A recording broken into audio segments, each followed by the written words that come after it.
예수님이 오셨는데 찬양대는 감기 걸린 분들이 많아가지고 힘드셨을 거라는 생각이 드는데, 원래 주님이 이 땅에 오실 때도 세상이 힘들었습니다. 힘들지 않다면 주님이 오셔야 될 이유도 없습니다. 힘들기 때문에 주님이 오시는 거죠.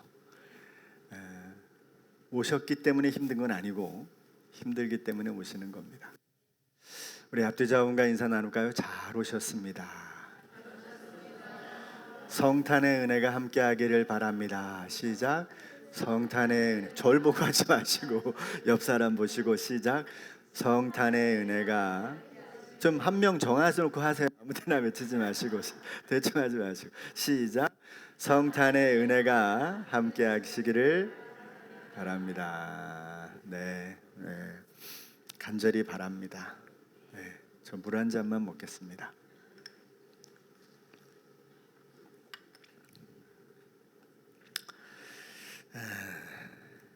오늘 우리가 읽은 본문의 말씀을 가지고 아마 1월 한 둘째 주까지는 이제 오늘 요한계시록을 진행하고 1월 둘째 주 정도까지는 이제 요한계시록보다는 다른 성탄의 메시지나 연말 또 연시 관련된 메시지가 준비되었으니까 그 말씀으로 은혜를 나누고 1월 한 중순쯤까지 다시 또 기회가 있으니 요한계시록을 꼭 읽어보시길 바랍니다. 머릿속에 그냥 이렇게 쭉 그림이 그려지는 내용을 적어도 여러분들이 인과 봉인된 재앙입니다.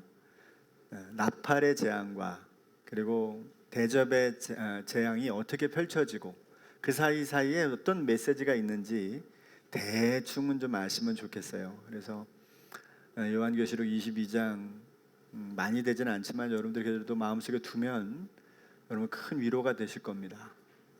요한계시록에 우리가 하나하나씩 지금 점검하고 만들어가고 있는데 나중에도 이 메시지는 두려움과 아니라 우리에게 큰 힘과 소망이 되는 메시지가 된다는 걸 이제 여러분이 잘 아시게 될 거라는 생각이 들어요. 오늘은 이제 계시록 10장 7절 1절부터 7절까지 힘센 천사라는 제목으로 은혜를 나누려고 합니다. 요한계시록의 기록의 특징이 하나 있어요. 그게 뭐냐면 성경이 기록되는 이렇게 사건마다 갑자기 흐름을 끊고 엉뚱한 이야기가 하나씩 끼워져 있어요. 그러니까 여러분 소설을 만약에 이야기한다고 치면 소설 이야기가 쭉 펼쳐지다가 뜬금없는 이야기가 거기 하나씩 뜩뜩 마치 삼천포로 빠지듯이 기록이 됐단 말이죠. 근데 그건 그냥 집어넣는 이야기가 아니죠. 거기에는 뭔가 이유가 있기 때문에 그 말씀을 집어넣는 겁니다. 그리고 저는 요한계시록은 이렇게 이야기가 진행되다가 갑자기 예를 들면 봉인을 막 해제하다가 봉인을 갑자기 어느 순간에 해제하지 않고 이상한 사건이 하나 비춰지거나 보여지고, 또 인해 재앙이 막 일어나다가 나팔 재앙이 일어나다가 갑자기 나팔을 딱 멈추고 어떤 사건 하나를 기록하고 있고, 또 대접 재앙을 하다가 갑자기 멈추고 어떤 사건을 넣고, 이런 식으로 그걸 이제 휴지라고 그러는데 휴지, 화장실 가서 있는 휴지 말고요. 잠깐 휴식하면서 다른 이야기를 거기다 집어넣는 거예요. 근데 그게 굉장히 중요한 메시지이기 때문에 거기다 집어넣고 있다는 거예요. 그래서 3대 7중 재앙이라 그러잖아요. 보통 우리가 뭐예요? 봉인, 그다음에 나팔, 대접, 이 세 가지의 큰 재앙이 총 7개로 구성이 돼서 재앙이 펼쳐지고 있잖아요. 그래서 그걸 이제 3대 7중이라 그러는데, 나팔, 대접 재앙이 펼쳐지는 과정에서 중간에 쉬고 다른 내용이 등장하는 걸 이 휴지다 그렇게 표현하고, 그런 방식으로 요한계시록에 기록되어 있다는 걸 우리가 주목해야 됩니다. 그러니까 이게 미래에 일어날 어떤 사건을 이야기한다면 그렇게 안 해요. 이 책이 그만큼 상징적이고 그런 류의 이기 때문에, 장르이기 때문에 그렇게 기록해 놓고 있다는 것을 우리가 알게 됩니다. 첫 번째 휴지는 언제 일어나냐면 우리가 지난번에 살펴봤듯이 6째 인이 딱 풀리고 나서 이제 7째 인의 재앙이 펼쳐지기 전에 갑자기 장소가 하늘로 올려지면서 요한계시록 7장에 보면 14만 4천 명이 하늘에서 보좌를 향해서 찬양하고 있는 모습이 나오잖아요. 그리고 셀 수 없는 큰 무리가 찬양을 하면서 나오고 있단 말이죠. 그러니까 그 내용을 통해서 우리는 이 땅의 교회가 막 핍박당하고 하나님을 믿는다는 이유로 막 사람들한테 박해당하고 수많은 순교자가 만들어지고 있는 그때에 요한에게 지금 하늘의 예배의 현장을 보이고 있는 거예요. 지금 그렇다는 게 아니라 하늘의 승리의 현장에는 얼마나 위대한 하늘의 교회의 승리가 일어나고 있고, 이게 지금 너희들이 박해를 당하고 있는 것 같은 이 땅의 교회의 실제 모습이다. 그걸 보여주고 있는 거죠. 그래서 이 땅에 박해당하고 있고 인해재앙처럼 그렇게 고통당하고 있는 현실 속에서 하나님의 은혜가 뭔지를, 그리고 교회의 승리의 본질이 뭔지를 보여주면서, 아 그렇구나, 내가 잘하고 있구나, 내가 힘내고 있구나, 내가 지금까지 달려왔지만 이게 실패한 길이 아니구나, 이 사실을 다시 한번 마음속에 탁 다짐시켜주는 그런 사용 용도가 그렇게 되어진 거죠. 그런 것처럼 여기 이제 오늘 이 땅에서의 힘센 천사가 하늘에서 내려오는 이야기도 여섯째 나팔과 일곱째 나팔 사이에 일어나는 그런, 지난주까지 우리가 여섯째 나팔을 살펴봤는데 그 사이에 일어나는 휴지와 같은 부분인데, 이 부분이 아주 중요한 또 메시지가 담겨져 있습니다. 하나님의 뜻을 이 땅의 교회들에게 이런 방식으로 전달하고 지금 있는 거죠. 그러면서 오늘 10장과 11장은 이 땅의 성도와 교회에게 주시는 또 다른 하나님의 메시지예요. 7장에서 주신 휴지는 어떤 부분이었다고요? 이 땅에서 핍박당하고 박해당하는 모습이 교회가 아니라 저 천상에서 하나님을 찬양하고 온 우주 만물의 왕이신 하나님을 경배하는 그 본질이 진짜 교회의 모습이다. 그걸 보여주기 위한 것이고, 오늘 여기서는 이제 10장과 11장에서는 이 땅의 교회가 어떤 역할을 할 수 있을까라고 하는 내용들을 또 담고 있다라고 하는 것입니다. 자, 일단 힘센 천사의 이야기부터 해야 되는데요. 오늘 교회 따뜻하죠? 네. 지난주에 춥다 그래가지고 오늘 교회에 있는 난로는 다 풀가동했습니다. 그래서 주무시기에 딱 좋습니다. 피곤하시면 주무셔도 됩니다. 얘기를 좀 들으시면 조금 더 여러분 마음속에 힘이 생기실 거예요. 오늘 힘센 천사가 등장하는 장면을 보는데요. 여러분 이게 뭔지 아십니까? 동영상을 제가 바로, 이게 실제 천사의 모습을 형상화한 겁니다. 그러니까 우리는 보통 사람처럼 생겼잖아요. 그게 아니고 성경에 등장하는 천사는 대충 이렇게 생겼습니다. 이게 세라핌이라는 천사인데 이사야서에 등장하는 천사가 이런 모습이래요. 동영상인 거죠. 요것도 천사입니다. 요거는 이제 에스겔서에 등장하는 천사의 모습. 무시무시하죠. 여러분 그 영상에 잘 보이는지 모르지만 그 밑에 사람이에요. 사람이 조그만 사람이 있고 천사가 이런 모습으로 등장하니까 실신하지. 등장하면 이런 게 등장했다고 쳐봐요. 얼마나 무섭겠나, 그죠? 요것도 천사입니다. 요것도 이제 에스겔에 등장하는 천사인데 눈이 막 무시무시. 저 돌아가는 게 무슨 금고리가 아니에요. 저게 다 눈깔이에요. 그게 얼마나 무시무시해. 이런 천사가 나타났다고 해보세요. 지금 힘센 천사는 어떤 천사일까? 그래서 그림을 보니까 옛날 그림은 이렇게 그려놨는데, 아까 좀 전에 그것은 이제 현재 과학자들이 또 이렇게 디자이너들이 그걸 성경을 막 해가지고 찾아가지고 그걸 자기네들 나름대로 그려본 거예요, 이게. 근데 이건 옛날에 그린 그림은 이제 힘센 천사, 벌써 울그락불그락하죠. 이렇게 벌써 이제 이 보통 이렇게 왁구가 세잖아요, 그죠? 그래서 이렇게 딱 벌써 천사가 하늘로부터 내려오는 이런 모습을 그리고 있는데, 이걸 이제 우리가 성경을 읽어보면 내가 또 보니 힘센 다른 천사가 구름을 입고, 그러니까 여섯째 나팔이 끝나고 난 다음에 천사가 하늘에서 내려오는 거예요. 근데 그 머리에 뭐가 있어요? 무지개가 있어요. 아유, 무지개 교회가 여기 또 그 이름이 나오네요. 여러분 성경에는 무지개라는 이름이 세 군데 나오는 거 아세요? 창세기에 나와요. 창세기 9장에 3번 등장해요.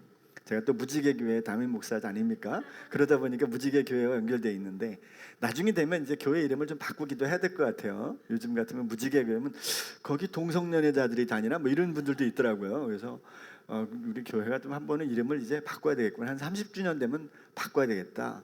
무지개 뜨는 교회로 바꾸든지 지는 교회로 바꾸든지, 아무튼 뭐 이름을 하나 바꾸겠죠.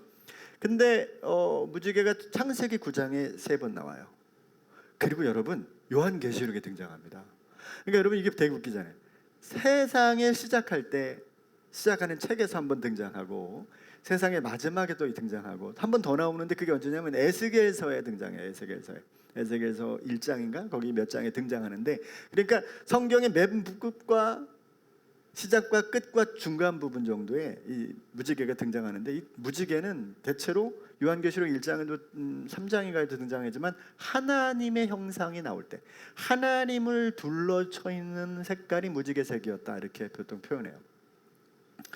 근데 이 지금 하늘에서 힘센 천사가 내려오는데 힘만 좋아 보이는 게 아니라 머리에 무지개가 둘려 있고 얼굴은 해 같고 그 발은 불기둥 같단 말이에요. 이 보통 천사가 아닌 거지. 대단한 모습으로 나오는데 누구 같아요? 꼭 주님의 모습인 것 같아요. 그런데도 불구하고 여러분 이 본문에 등장하는 모습은 영락없이 주님처럼 보이긴 하지만, 그러나 요한계시록에서는 천사와 예수님을 혼동해서 나온 적이 한 번도 없어요. 예수님은 정확히 예수님으로 왕으로 딱 등장하지 천사 비슷한 모습으로 나온 적이 한 번도 없다는 거예요. 왜? 그걸 구분해야 돼요. 그래서 마귀를, 사탄을 마지막에 무적행에 집어넣은 존재도 천사가 해요. 예수님은 아예 그냥 등장도 안 하시죠.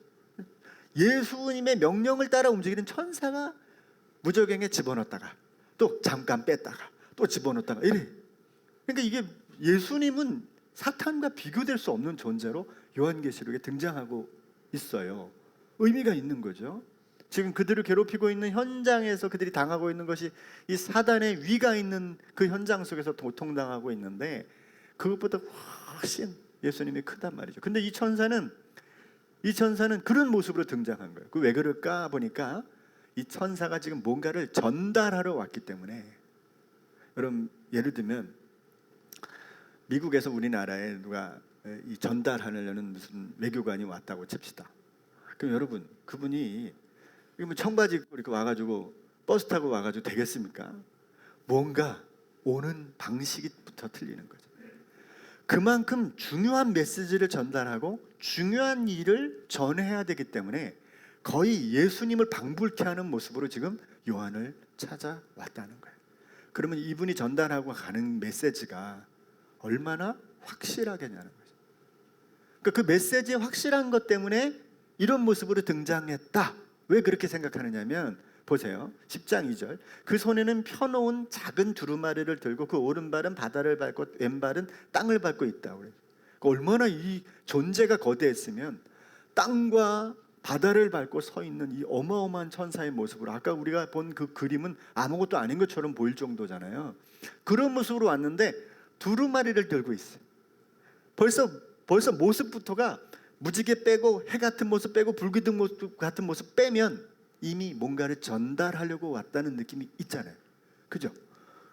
3절. 사자가 부르짖는 것 같이 큰 소리로 외치니 그가 외칠 때 일곱 우레가 그 소리를 내어 말하기를 시작해요. 우레소리와 같은 소리가 들리기 시작하는데 4절 보니까 일곱 우레가 말을 할 때에 내가 기록하려고 하다가, 그러니까 이게 벌써 뭔가를 말씀하시니까 야 이게 지금 1장부터 받아 적으라 그랬으니까 요한은 벌써 이걸 받아 적을 준비를 하고 있는 거 보니 뭐예요? 메시지를 전달하려 온 것이 분명하다는 거죠. 이해가 되십니까?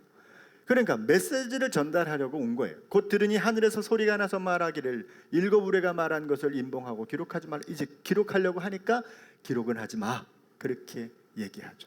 왜 기록하지 말라 그랬을까? 이유는 그 다음 절에 있겠죠. 자, 모든 것이 천사가 전하는 메시지에 초점이 맞춰져 있다라고 하는 것을 우리는 성경을 읽으면서 좀 알아볼 수가 있어요. 그럼 천사의 메시지는 뭘까? 자, 6절 7절입니다. 이거 다 같이 읽어봐요. 시작. 세세토록 살아계시니 곧 하늘과 그 가운데에 있는 물건이며 땅과 그 가운데에 있는 물건이며 바다와 그 가운데에 있는 물건을 창조하신 이를 가리켜 맹세하여 이르되 지체하지 아니하리니. 보세요. 여기 보면 사실 창조주를 말씀하시는 거예요. 창조주 하나님을 설명하는데 이상하게 표현이 하늘과 그 가운데 있는 물건을 이렇게 표현해서 이랬는데 그냥 것이라고 하면 더 좋아요. 하늘과 그 가운데 있는 것과 땅과 그 가운데 있는 것과 바다와 그 가운데 있는 것을 창조하신 분, 그 하나님을 가리켜서 맹세하여 얘기하는 거예요. 오른손을 들고 얘기하는 겁니다. 이 천사가 와서 메시지를 전달하고 있는데 요한이 막 받아 적으려고 하니까 적지마 적지마 그러면서 하는 말이 오른손을 들고 외치는데, 창조주 하나님께서 이렇게 외친다. 창조주 하나님께서 말씀하시기를 지체하지 않겠다는 거죠. 그럼 왜 적지 말라는 거예요? 적을 필요 없어. 지금 나타낼 거야. 이 얘기를 하려는 거지. 적어서 기록을 남겨서 시간적인 게 있을 필요가 없이 지금 그 천사가 와서 하는 말이 곧 이룰 거니 적지 마. 지체하지 않을 거야 라고 이 얘기하시는 거란 말이죠. 이해가 되시죠? 그리고 17절 다 같이 한번 읽어봐요. 시작. 일곱째 천사가 소리내는 날 그의 나팔을 불려고 할 때에 하나님이 그의 종 선지자들에게 전하신 복음과 같이 하나님의 그 비밀이 이루어지리라 하더라 그랬어요. 자, 그래서 이 본문을 잠깐 해석해 보면 천사의 등장과 그가 전달할 메시지는 이 하나님, 창조주 하나님의 친서를 가지고 등장한 사자처럼 와서 확실하게 메시지를 지금 전달하고 있다는 거예요. 지금 계속되는 뭐가 있어요? 첫째 나팔서부터 펼쳐지는 재앙들이 있잖아요. 3분의 1, 4분의 1에서 3분의 1 죽어가고 온 세상에 이런 끔찍한 천지변이 일어나고 수많은 사람들이 죽음을 당하는 이런 끔찍한 일들이 세상에 일어나고 있는데, 그 현실 속에서 이 천사가 지금 당도에서 하는 말이 하나님이 지체하지 않고 이루실 거다라고 얘기하시고 있다는 거예요. 전달을 그렇게 하고 있는 거예요. 그러니까 이 확실한 이 메시지의 핵심은 뭐냐면, 지체하지 않고 일곱째 나팔을 천사가 불 때 그 소리와 함께 비밀이 이루어질 거야 라고 얘기를 하고 있다는 말씀입니다. 여러분, 그 비밀이 뭘까요? 아마 우리는 다 궁금도 하고 읽어보면 나오겠지 생각하지만 사실은 이 비밀은 잘 몰라요. 어느 거 하나 꼭 집어서 얘기하지 않아요, 성경에. 그런데 이 비밀은 우린 대충 알아요. 뭔지 아세요? 성경에서 이 비밀이란 말은 뭐라 그랬어요? 미스테리안, 이렇게 헬라어로 말하는데 이걸 뭐라 그랬다고요? 우리가 옛날에 봤는데 미스테리라 그랬죠. 미스테리. 그래서 하나님의 비밀이라는 표현은 두 가지 있다 그랬어요. 비밀이라는 말은 영어로 말하면 시크릿이라고 하기도 하는데, 시크릿은 뭐예요? 마치 요거를 아예 감춰가지고 아예 모르게 만들어 놓는 거예요. 그게 시크릿이죠. 그러나 미스테리는 이걸 보고도 뭔 말인지 모르는 비밀이에요. 봤어. 그런데 저게 뭘까? 무슨 뜻일까? 이렇게 생각하는 게 바로 미스테리입니다. 근데 여기 보면 그 비밀, 헬라 말로 미스테리언이라고 말한 건 미스테리를 말하는 거예요. 그러니까 이 비밀은 뭐예요? 성경이 말씀하고 있는 비밀인데, 우리가 좀 전에 읽어봤지만 아까 7절에 보면 뭐라고 말해요? 천사가 나팔을 불려고 할 그때 하나님이 그의 종 천사 선지자들에게 전하신 복음. 이게 뭐예요? 구약에서부터 예수님이 이 땅에 오셔서 행하신 모든 일들을 말하는 거죠. 그러니까 구약의 일들을 다 나타내시는 거예요. 구약의 일들을 다 성취하는 거예요. 그리고 신약에 나타난 모든 복음과 같이, 그 선지자에게 전 복음과 같이 하나님의 비밀이 다 완성이 될 거다. 근데 여러분, 실제로 예수님을 통하여 구약이 완성이 됐잖아요. 그리고 그 예수님을 통하여 이제는 온 세상의 마지막을 완성해야 될 때를 남겨놓고 있는 거잖아요. 저와 여러분들은 바로 그때 살고 있는 거예요. 지금 우리는 구약 시대를 다 통과한 그 선지자들의 피와 그 땀과 눈물을 통과해서 예수 그리스도가 때가 참에, 제가 오늘 아침에 읽은 그 말씀인데요, 때가 참에 예수 그리스도가 이 땅에 오셔서 여자에게 나심으로 우리를 하나님에게 가서 아들로, 자녀로, 딸로 삼아 주시고, 이제 그 예수 그리스도를 통하여 이루실 영원한 하나님의 나라를 이 땅 가운데 오게 하시기 전까지 그 비밀로 감추었던 일들이 일곱째 나팔이 불려지는 때 다 이룰 거다, 이렇게 말씀하는 거예요. 여러분, 지금 이 요한을 통해서 주고자 하는 이 천사를 통해서 주고자 하는 것은 곧 하나님의 나라의 비밀이에요.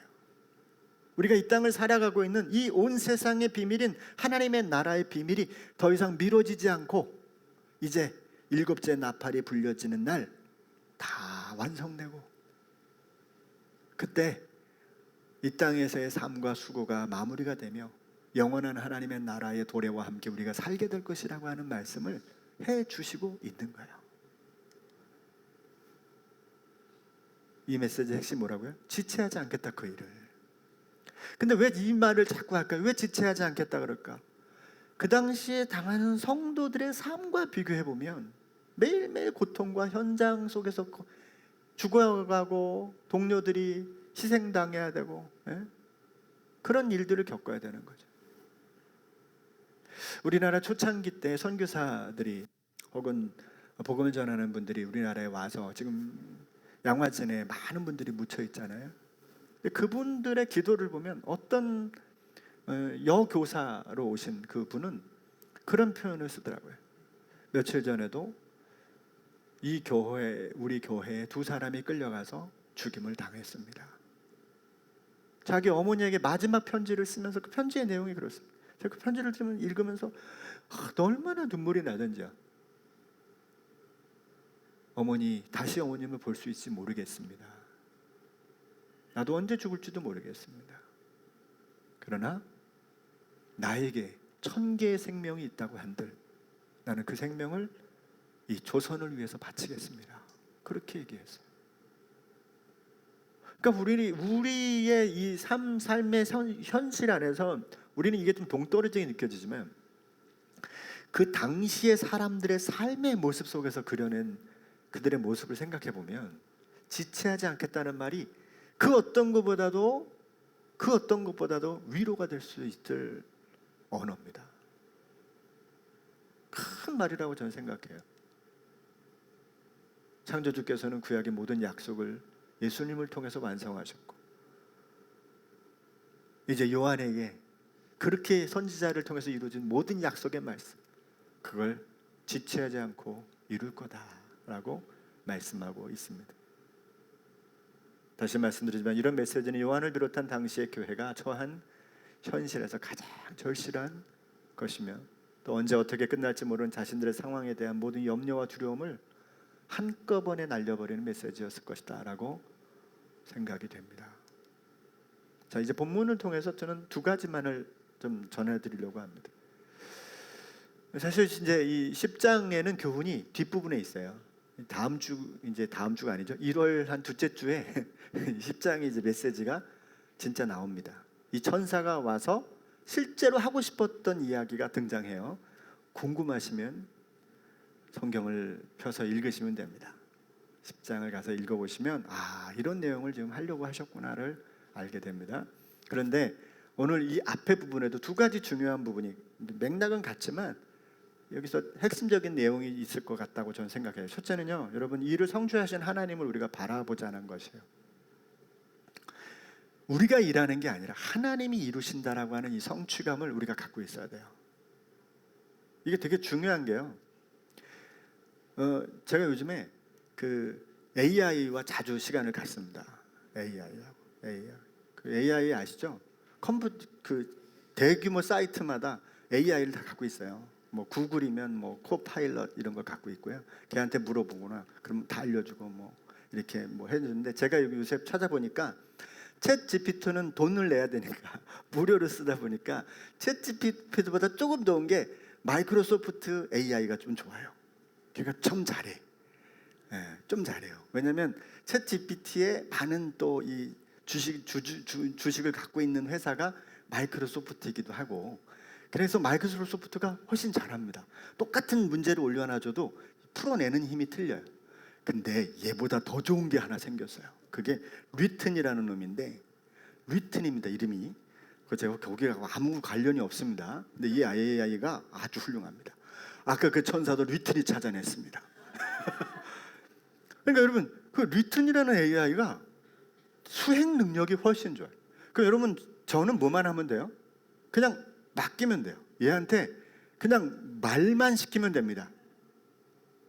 성경의 모든 성경마다 장수를 확인해줘 딱 그러잖아요. 그러면 성경 창세기부터 다 나와요. 50장 40장부터 쫙 나와요. 금방 1, 2초도 안 돼서. 얼마나 쉬워요.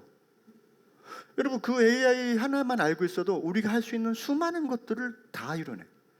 다만 내가 그걸 기초적인 지식만 알면 거기 안에 만들어내는 것들이 너무나 많은 거예요. 그러니까 지금 얘기하잖아요. 수많은 사람들이 직업을 잃을 거라고. 모르잖아요. 한 5, 6년 지나면 모든 앱이 사라지고 하나만 있대잖아. 생성형 AI 하나만. 얘한테 물어보면 된대요. 우리 집에서 쿠팡에서 뭐 사다가 우리 집에 갖다 놔. 그럼 얘가 쿠팡을 들어가서 지가 알아서 다 해가지고 우리 집에다가 아침에 딱 갖다 놓은대요. 그런 세상이 다 펼쳐졌다는 거예요 이미. 근데 여러분 보세요. 이런 그것만 하나 있어도 얼마나 편리하겠어요? 네, 하나님이 우리의 모든 일을 이루시는 주인공으로 여러분들이 권리를 이동하는 순간, 권리를 하나님께 이양하는 순간, 여러분 이 경험이 우리에게 온다는 거예요. 그저 허무맹랑한 이야기가 아니라 나의 모든 삶의 권리를 하나님께 이동하는 순간 하나님이 그 권리의 책임자가 되어주신다는 거예요. 이게 굉장히 중요한 일입니다. 본문에서 여러분 천사가 와서 뭘 강조해요? 하늘에 있는 모든 물건과 땅에 있는 모든 물건과 바다에 있는 모든 물건, 모든 것을 다 창조하신 창조주를 왜 드러내고 있어요? 창조주시니까. 그분이 모든 걸 할 수 있다라고 하는 걸 강조하고 있잖아요. 여러분 신약 어디에 창조주 하나님을 그렇게 강조하고 있어요? 많이 없어요 신약은. 그런데 요한계시록은 창조주 하나님을 엄청나게 강조합니다. 왜? 지금의 현장이 창조주 하나님이 아니면 해결할 수 없는 문제거든요. 여러분 요즘에 그런 것 같아요. 이 시대가 창조주 하나님이 함께하지 않으면 안 되는 복잡하고 힘든 시기를 우리가 살고 있는 게 아닌가 싶어요. 저와 여러분들이 이미 성경을 통해서 창조주 하나님이 어떻게 사람들 속에 역사하셨는지를 알고 있고 그분이 지금까지 선지자들을 통하여 그렇게 실행해 왔다는 사실도 우리가 알고 있어요. 그래서 우리가 이 땅에 살면서 하나님의 나라를 살면서 우리가 살아가는 모든 삶의 모습도 그분이 이루시고 완성할 거라는 믿음을 갖게 된다는 것입니다. 사랑하는 성도 여러분, 하나님이 하신다는 것을 여러분 기억해 주셨으면 좋겠어요. 지금의 내가 하는 일에 내가 다 완성할 거야, 내가 다 할 거야가 아니라 하나님이 하실 거다. 한 번을 그 권리를 이양시키십시오. 그러면 지금 현재 상황에 대한 나의 태도가 바뀌어요. 조급함과 두려움이 아니라 걱정과 염려가 아니라 평안함과 기쁨과 감사와 은혜가 채워지는 거예요.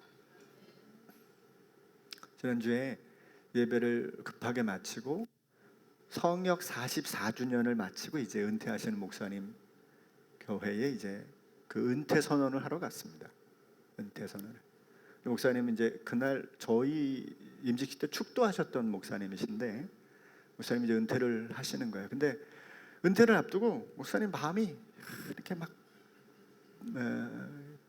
그 심정은 저는 잘 모르겠습니다만은 굉장히 좀 섭섭한 마음이 있으셨나 봐요. 그래서 목사님 아쉬움보다는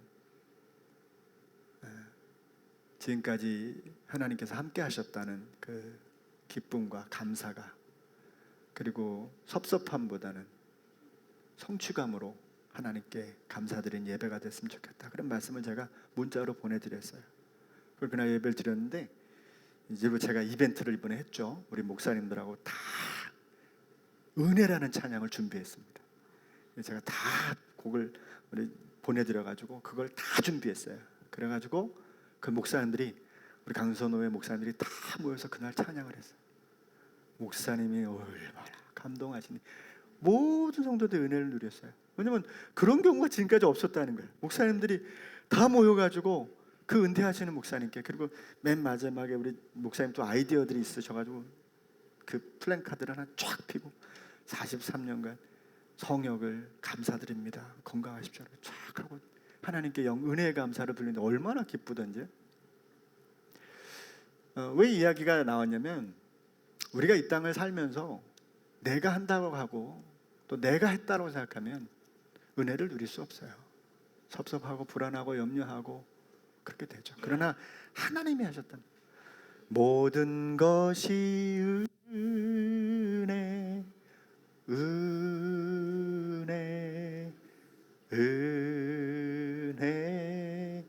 한없는 은혜 내 삶에 당연한 것 하나도 없었던 것을 모든 것이 은혜였소. 맞죠? 은혜가 되려면 맡기는 것부터 하셔야 됩니다. 내가 다 했는데 무슨 은혜입니까? 은혜가 없으면 계속 다른 사람한테 찾아야 돼요. 다른 사람한테 자꾸 빼들어와 가져야 돼요. 이러면 견딜 수가 없어요. 근데 은혜라고 보면 가져가도 뺏어가도 내게 있어도 크게 연연하지 않을 수 있습니다. 문제는 그때가 일곱째 나팔이 불 때인데 참 하나님이 천사를 통해서 묘하게 설명했어요. 일곱째 나팔이 부러지면서 다시 뭐가 일어나요? 일곱 대접이 또 일어나기 시작하죠. 그러니까 시간은 여전히 좀 있어요. 남아 있는데 지체하지 않겠다는 이 약속의 말씀이 얼마나 위로가 되고 힘이 나는지 모릅니다. 분명한 것은 하나님께서는 약속을 지키시고 이루시는 분이라는 사실인 거예요. 두 번째는 그래서 이 비밀을 좀 알고 살자는 거예요. 이게 이제 두 번째 메시지인데요. 신앙에 두 가지 요소가 있다 그랬죠. 믿음이라고 하는 우리들의 어떤 태도가 필요해요. 두 번째는 그 안에 있는 내용이 필요하죠. 그러니까 이 중에 하나가 빠져도 되게 위험한 거예요. 여러분, 믿음은 우리보다 제가 볼 땐 신천지가 더 세요. 그죠? 핍박과 박해를 받으면서도 다니잖아요. 그죠? 얼마나 신천지 다닌다고 사람들이 욕을 하는지 몰라요. 그런데도 자기들은 증인들이기 때문에 다녀야 된다고 믿잖아요. 또 하나님의 교회 다니는 사람들 보세요. 하나님 어머니 하모님 와서 예배 드리잖아요. 그런데도 얼마나 열심을 냅니까? 중요한 건 믿음과 그 안에 따른 지식도 그 안에 굉장히 중요한 거예요. 지식이 결여하면 안 돼요. 그래서 제임스 패커라고 하는 분이 하나님을 아는 지식이라는 책에서 강조한 게 뭐냐면 교회가 연약함을 경험하는 그 뿌리 속에는 뭐가 있냐면 하나님에 대한 무지. 그러니까 하나님에 대한 무지는 뭐냐면 하나님의 길, 웨이라고 그러는데 하나님의 방식을 모르는 거고, 두 번째는 하나님과의 소통이 안 되고 있다는 거예요. 이게 교회가 위기에 처하고 우리들의 신앙이 무너지는 이유라는 거예요. 믿음이 없어서가 아니에요, 여러분. 하나님을 아는 지식이 굉장히 중요한 거죠. 내가 아는 만큼 하나님 믿고 따라갈 수 있으니까. 우리가 겪는 대부분의 두려움은 여러분 그 안을 살펴보면 무지에서 온다는 거예요. 모르니까 오는 거예요. 모르니까. 그런데 여러분 알면 걱정이 없는 거예요. 그래서 여러분 창조주이신 그분의 뜻을 알고 그분과의 소통함이 원활하게 이루어지면 우리가 어떤 상황에서도 담대해져요. 그러니까 가장 사람이 담대할 때가 언제인지 아십니까? 짧지만 기도하고 난 다음에. 그땐 잠깐 담대해져. 그러다가 당장 현실을 보면 또 무너지지만 기도하고 나면 여러분 담대해져요. 겁이 없어져요. 겁이. 예? 왜? 창조주 하나님에 대한 확실한 믿음이 막 오니까. 예? 그분의 손을 잡으면 내비게이션보다 더 정확한 길이 그분의 인도함을 통해서 찾아오게 되는 거 아니겠습니까? 매일의 두려움과 절망 앞에서 요한과 그 공동체의 상황을 떠올리고 그들을 위로하시는 하나님의 메시지를 꼭 마음에 새겼으면 좋겠습니다. 그러면 지금도 다시 우리를 찾아오신 하나님을 우리는 경험하게 돼요. 한번 이 말씀만 마치고 말씀을 맺습니다. 한번 읽겠습니다. 시작. 너는 내게 부르짖으라. 내가 네게 응답하겠고 내가 알지 못하는 크고 은밀한 일을 네게. 여러분 예레미야 성경이 있고 에스겔이라는 성경이 있잖아요. 그 두 가지 차이가 있어요. 예레미야는 바벨론이 침략해 오기 전에 바벨론이라는 나라가 우리를 침략할 겁니다 라고 선포한 메시지예요. 그러니까 이미 침략당해서 고통당하기 전에 그걸 예언한 선지자가 예레미야고, 에스겔은 이미 끌려간 상황에서 그 끌려간 포로지에서 예언한 예언서입니다. 이게 다르죠. 그러니까 예레미야는 이 나라가 침략당하고 멸망당할 걸 알고 있었어요. 그래서 시드기야 임금에게 이걸 얘기합니다. 이 나라가 멸망당할 겁니다. 포로로 끌려갈 겁니다. 그러니까 왕이 이놈 봐라, 이 선지자라는 놈이 헛소리를 하네. 그래가지고 감옥에 가두고 고생시켰어요. 33장 3절 앞에 1절에 내가 아직 예레미야가 아직 시위대 뜰에 갇혔을 때가 그런 얘기예요. 시위대 뜰에 하나님의 메시지 선포했는데 그걸 받아들이지 못하는 통치자 때문에 감옥에 갇혔어. 그래가지고 고민하고 있는데 어떡하지? 이 사실을 세상에 알려야 되고 사람들에게 알려야 되는데, 그런데 하나님께서 나타나셔서 말씀하는 거예요. 예레미야, 얼마나 네가 두렵냐? 걱정하지 마라. 너는 내게 부르짖으라. 내가 내게 응답하겠고 네가 알지 못하는 크고 은밀한 일을 내가 너에게 보여줄 거다.